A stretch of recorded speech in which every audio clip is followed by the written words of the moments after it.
ध्रुवतारे की कथा। राजा उत्तानपाद ब्रह्मा जी के मानस पुत्र स्वयंभू मनु के पुत्र थे। उनकी सनीति एवं सुरुचि नामक दो पत्नियां थीं। उन्हें सुनीति से ध्रुव एवं सुरुचि से उत्तम नामक पुत्र प्राप्त हुए। वे दोनों राजकुमारों से समान प्रेम करते थे। यद्यपि सुनीति ध्रुव के साथ साथ उत्तम को भी अपना पुत्र मानती थीं, तथापि रानी सुरुचि ध्रुव और सुनीति से ईर्ष्या और घृणा करती थीं। वह सदा उन्हें नीचा दिखाने के अवसर ढूंढती रहती थी। एक बार उत्तानपाद उत्तम को गोद में लिए प्यार कर रहे थे। तभी ध्रुव भी वहां आ गया।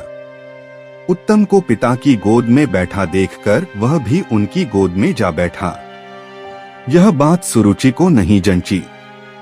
उसने ध्रुव को पिता की गोद से नीचे खींचकर कटु वचन सुनाए।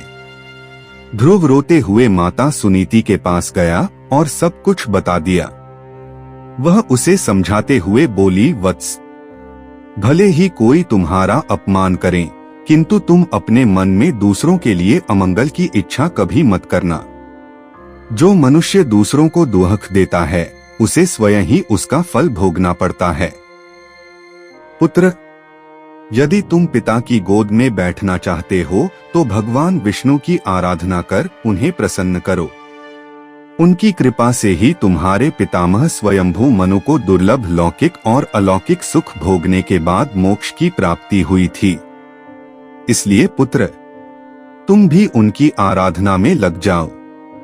केवल वे ही तुम्हारे दुखों को दूर कर सकते हैं।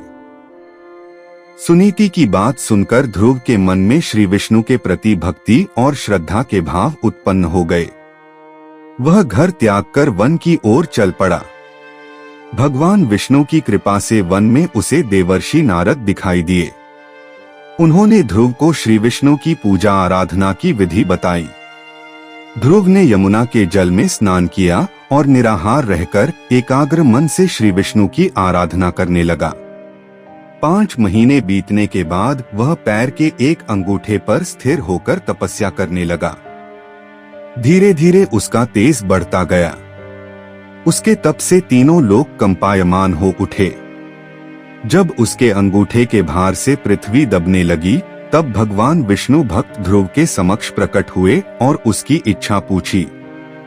ध्रुव भाव विभोर होकर बोला, भगवन, जब मेरी माता सुरुचि ने अपमानजनक शब्द कहकर मुझे पिता की गोद से उतार दिया था, तब माता सुनीति के कहने पर मैंने मन ही मन यह निश्चय किया था कि जो परब्रह्म भगवान श्री विष्णु इस संपूर्ण जगत के पिता हैं, जिनके लिए सभी जीव एक समान हैं, अब मैं केवल उनकी गोद में बैठूंगा।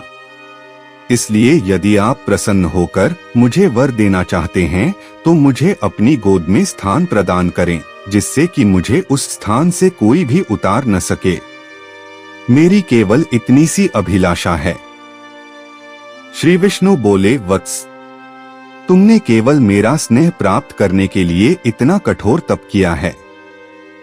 इसलिए तुम्हारी निस्वार्थ भक्ति से प्रसन्न होकर मैं तुम्हें ऐसा स्थान प्रदान करूंगा जिसे आज तक कोई प्राप्त नहीं कर सका। यह ब्रह्मांड मेरा अंश और आकाश मेरी गोद है। मैं तुम्हें अपनी गोद में स्थान प्रदान करता हूँ। आज से तुम ध्रुव नामक तारे के रूप में स्थापित होकर ब्रह्मांड को प्रकाशमान करोगे। इसके आगे श्री विष्णु ने कहा, तुम्हारा पद सप्तर्षियों से भी बड़ा होगा और वे सदा तुम्हारी परिक्रमा करेंगे। जब तक यह ब्रह्मांड रहेगा, कोई भी तुम्हें इस स्थान से नहीं हटा सकेगा। वत्स, अब तुम घर लौट जाओ। कुछ समय के बाद तुम्हारे पिता तुम्हें राज्य सौंपकर वन में चले जाएंगे।